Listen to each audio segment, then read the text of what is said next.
This may be a lot of things, this moment we're living through, but it is definitely not about Black lives. And remember that when they come for you, and at this rate they will.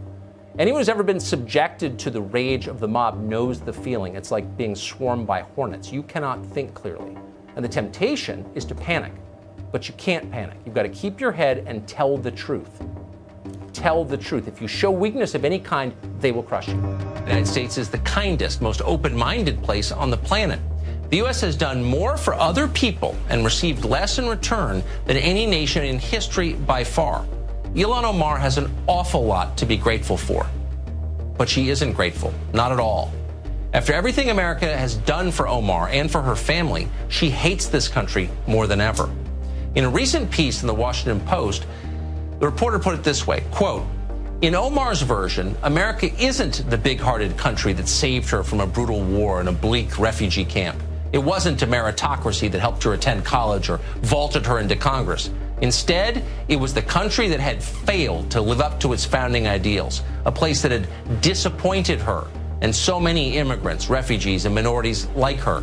Now, I know that the left and all the little gatekeepers on Twitter become literally hysterical if you use the term replacement, if you suggest that the Democratic Party is trying to replace the current electorate, the voters now casting ballots, with new people, more obedient voters from the third world. But they become hysterical because that's what's happening, actually. Let's just say it, that's true. So this matters on a bunch of different levels, but on the most basic level, it's a voting rights question. In a democracy, one person equals one vote. If you change the population, you dilute the political power of the people who live there. So every time they import a new voter, I become disenfranchised as a current voter. So I don't understand why we don't understand this. I mean, everyone wants to make a racial issue out of it. Ooh, the white replacement theory. No. This is a voting rights question. I have less political power because they're importing a brand new electorate. Why should I sit back and take that? The power that I have as an American guaranteed at birth is one man, one vote, and they're diluting it. No, they're not allowed to do that. What's it like to watch Tucker Carlson's show every night? One New York Times editor tells us. I'm Yasmin Khan with Rebel HQ, and obviously this isn't some kind of insider scoop or anything like that, because any one of us could choose to watch Tucker Carlson's show every night. Of course, most of us don't want to, so we don't. I actually had a friend of mine once tell me that he watched a show just in an attempt to preempt any media bias he might be harboring or to understand the other side, which is admirable. I'm not saying that we shouldn't do that. I will never advocate for an echo chamber. But unfortunately, when it comes from Tucker Carlson and the things that he says, they're simply not credible.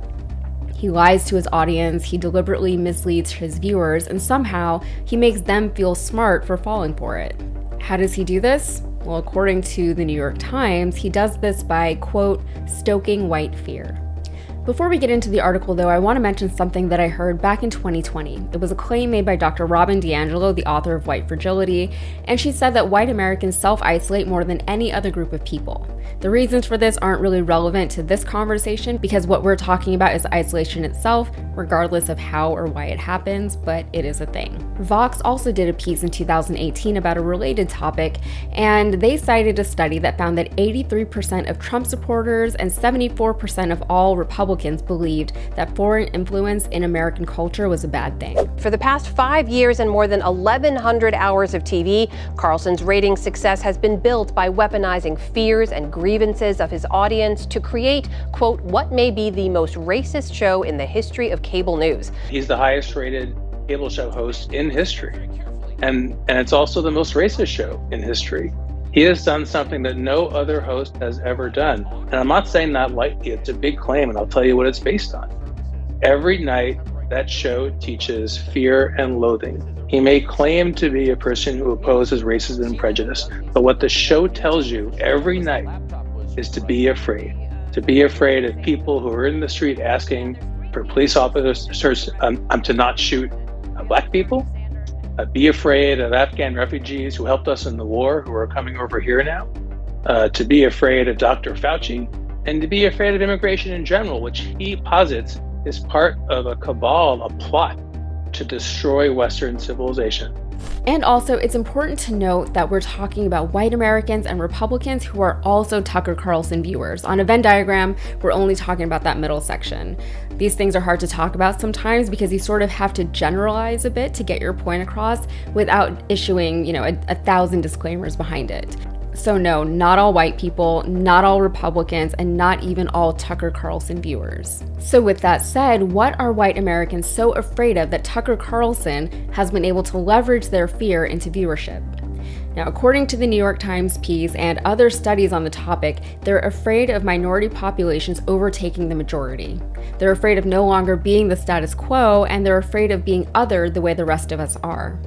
And when you are the status quo, you don't really have to think about race the same way that everyone else does, which is part of the reason I think why black and brown people get so frustrated when white people claim that they don't see color. Of course, they don't pay attention to it because it doesn't affect them the same way that it does non-white Americans. It's another privilege that they are refusing to acknowledge. We saw it in 2016 when they voted for Trump, despite the fact that he had practically disparaged every minority group in the country during his campaign. We're seeing it now in the fight against critical race theory, a fictional boogeyman that has white Americans supporting book bans and the further defunding of public education systems.